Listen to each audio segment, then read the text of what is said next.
Bom dia, irmãos, sejam bem-vindos a mais um dia para falarmos do nosso livro Oração. Vamos então continuar com as orações e os pedidos de Daniel a Deus. Que sinceridade e fervor caracterizam as suas súplicas. A mão da fé é estendida para o alto para agarrar as promessas infalíveis do Altíssimo. A sua alma debate-se na agonia e ele obtém a evidência de que a sua oração é ouvida. Sabe que é a sua vitória. Se nós como povo orássemos como Daniel orou e nos debatêssemos como ele se debateu, humilhando a nossa alma perante Deus, receberíamos respostas às nossas petições, como as que foram concedidas a Daniel. Ouçam como ele apresenta enfaticamente o seu caso no tribunal do céu. Inclina, ó Deus meu, os teus ouvidos e ouve. Abre os teus olhos e olha para a nossa desolação e para a cidade que é chamada pelo teu nome, porque não lançamos as nossas súplicas perante a tua face.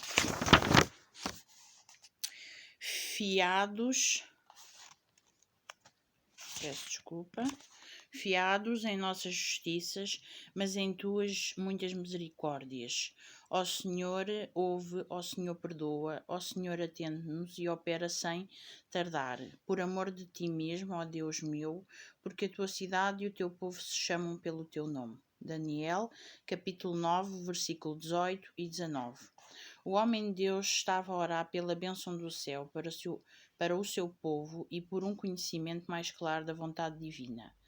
A preocupação do seu coração era Israel, que não estava, no sentido mais estrito, a guardar a lei de Deus. Reconhece que todos os infortúnios deles vieram sobre eles como consequência da sua transgressão daquela santa lei. Ele diz: pecamos, obramos impiamente, por causa dos nossos pecados e por causa das nossas iniquidades de nossos pais. Tornou-se Israel e o teu povo um opróbrio para todos os que estão em redor de nós. Daniel, capítulo 9, versículo 15 e 16. Os judeus tinham perdido o seu caráter peculiar e santo do povo escolhido de Deus. Agora, pois, ó Deus nosso, ouve a oração do teu servo e as suas súplicas, e sobre o teu santuário assolado faz resplandecer o teu rosto por amor do Senhor. Daniel, capítulo 9, versículo 17. O coração de Daniel volta-se com um anseio intenso para o santuário desolado de Deus.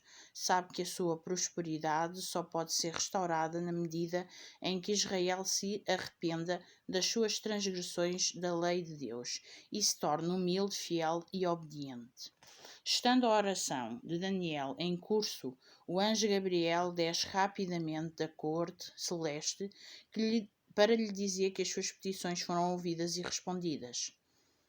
Este poderoso anjo foi comissionado para lhe dar perícia e entendimento, para abrir perante ele os mistérios das eras futuras. Assim, enquanto procurava com fervor conhecer e compreender a verdade, Daniel foi levado a comungar com o mensageiro delegado pelo céu.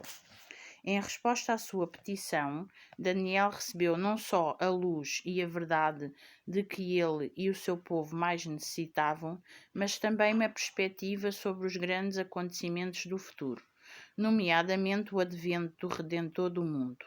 Aqueles que pretendem estar santificados ao mesmo tempo que não têm qualquer desejo de pesquisar as Escrituras ou de lutar com Deus em oração para obter um entendimento mais claro da verdade bíblica, não sabem o que é a verdadeira santificação. Aqui está tudo muito bem explicado, nem preciso de comentar. Agora vamos aqui falar um bocadinho de Neemias. A oração de Neemias é um exemplo para o povo de Deus de hoje. O coração daqueles que advogam esta causa deve estar cheio do Espírito de Jesus. Só o grande médico pode aplicar o bálsamo de Gileade.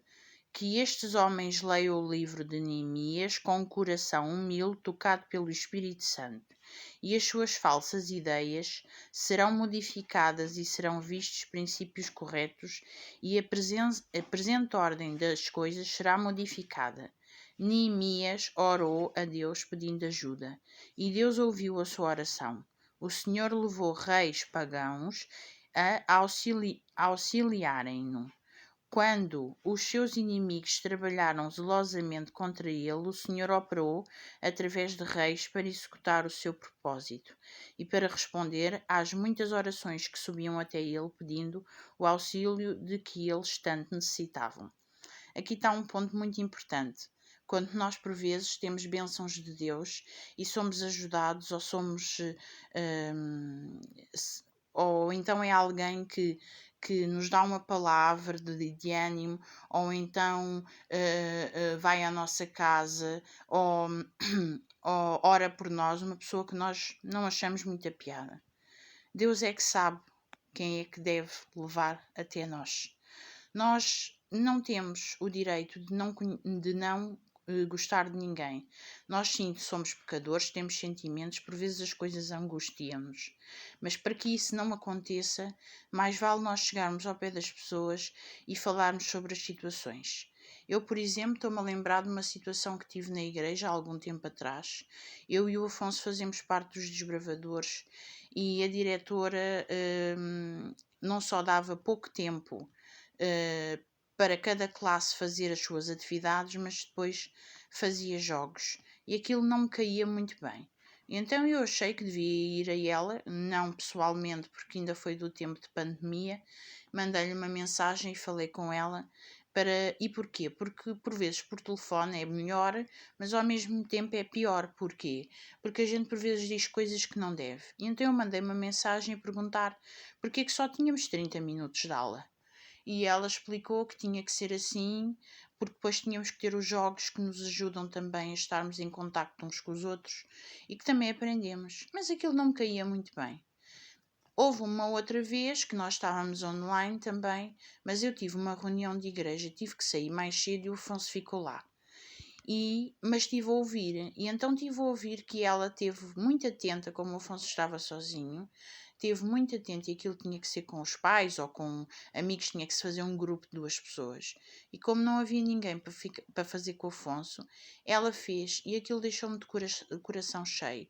Como eu lhe disse no sábado anterior que não tinha gostado, no sábado seguinte eu mandei-lhe uma mensagem a agradecer a disponibilidade que ela tinha tido com o Afonso e que estava muito grata das coisas que ela tinha feito. Ou seja, nós por vezes dizemos coisas que não devemos, mas depois podemos sempre ou pedir desculpa, ou então podemos sempre falar de uma maneira mais suave que a pessoa. Nós somos todos irmãos, temos todos feitios diferentes, mas Deus diz que nós devemos, para nós não ficarmos com minhoquices na cabeça, devemos ir sempre ao irmão conversar sobre aquilo que sentimos de mágoa. Por isso mesmo, meus irmãos e amigos, falem sempre com as pessoas que vocês não se sentem bem ou não ficaram felizes. Por exemplo, este sábado passado houve uma situação, eu tinha uma saia por cima do joelho e houve uma irmã que já é de alguma idade que me disse: Catarina, hoje tu estás muito, muito chique. E eu disse: então, mas porquê? E ela disse: então, tens uma saia tão curtinha. Aquilo não me caiu muito bem, mas eu também fiz questão de ir falar com ela e dizer-lhe: olha, não é assim tão curtinha. Pois, está bem. O teu problema é que as minhas pernas são muito gordas e vêem-se muito.